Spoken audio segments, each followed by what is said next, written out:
pagi semuanya, kami dari kelas 7 ingin mempresentasikan tentang laporan keuangan Pemda daerah Ibu Kota Jogja. Nah, di sini perkenalkan nama saya Cindy Lydia dan teman saya Dalinda dan Adifa. Kami akan mempresentasikan laporan keuangan sektor publik. Di laporan keuangan sektor publik, ini adalah laporan yang melingkupi di sektor publik itu sendiri.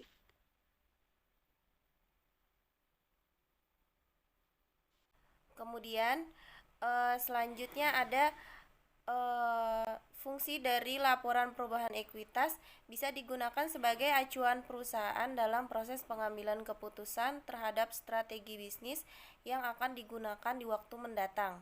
Kemudian untuk juga menyampaikan informasi yang bisa digunakan untuk membantu para investor dalam memperkirakan waktu dan penerimaan kas yang belum pasti. Berikut ada contoh untuk laporan perubahan ekuitasnya.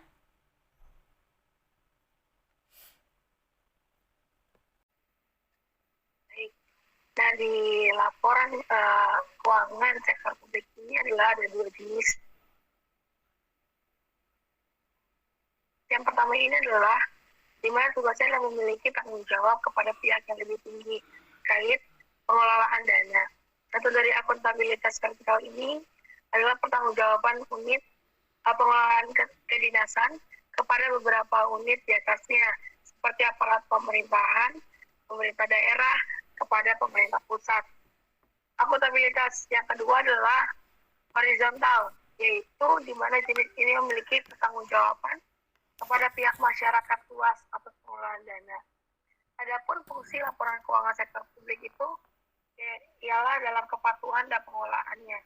Fungsi yang pertama dalam kepatuhan dan pengelolaannya, di mana jika dengan membuat laporan keuangan, berarti kita juga harus sudah melakukan jaminan kepada pihak pengguna laporan keuangan.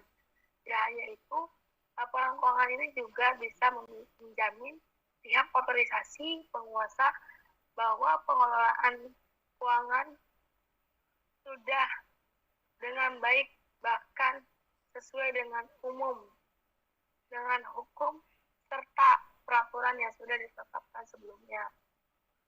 Lalu, dari segi perencanaan dan informasi otorisasi, itu adalah untuk membuat perencanaan kebijakan serta aktivitas yang akan terjadi di masa depan. Dan itu juga berfungsi sebagai pencari informasi pendukung terkait otorisasi penggunaan dana.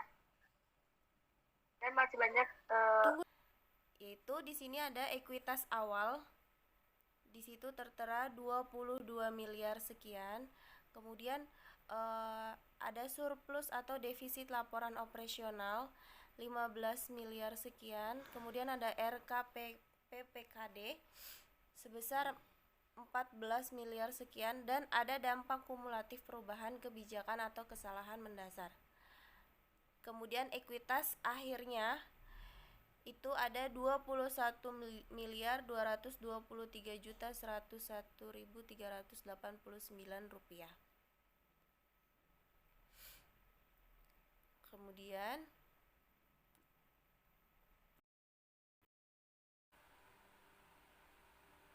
selanjutnya kita akan melihat di sisi laporan neracanya yang seperti saya bahas tadi. Laporan posisi keuangan ini atau laporan neraca ini bisa kita ketahui pada laporan keuangannya, dan kita bisa mengetahui itu rugi atau tidak.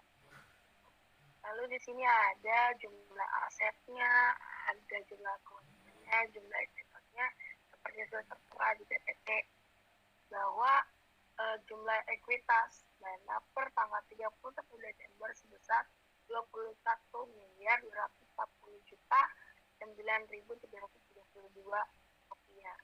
Seperti itu.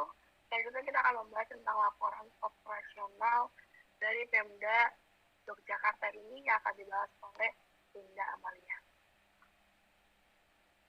Kemudian selanjutnya ada laporan operasional. Laporan ini menyajikan ikhtisar sumber daya ekonomi yang menambah ekuitas dan penggunaannya yang dikelola oleh Dinas Pemberdayaan Perempuan Perlindungan Anak dan Pengendalian Penduduk Daerah Istimewa Yogyakarta untuk kegiatan penyelenggaraan pemerintah dalam satu periode pelaporan terdiri dari pendapatan laporan operasional, beban, transfer, dan pos-pos luar biasa dengan rincian sebagai berikut. Di sini ada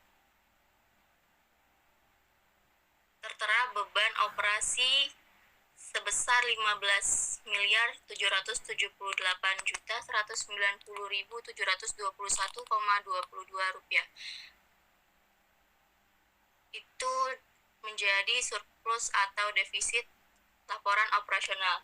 Dan laporan operasional ini bertujuan sebagai penyajian informasi mengenai seluruh kegiatan operasional keuangan entitas pelaporan yang tercermin dalam pendapatan laporan operasional, beban, dan surplus atau defisit operasional dari suatu entitas pelaporan yang penyajiannya disandingkan dengan periode sebelumnya.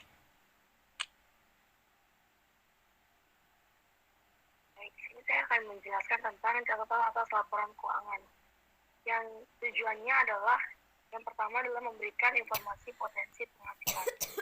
Dan maksudnya harus mampu memberikan isyarat mengenai potensi penghasilan usaha tersebut. Yang kedua adalah memberikan informasi sumber daya. Yang ketiga adalah dasar mengambil keputusan. Yang keempat adalah laporan efektivitas dan efisiensi pengelolaan usaha.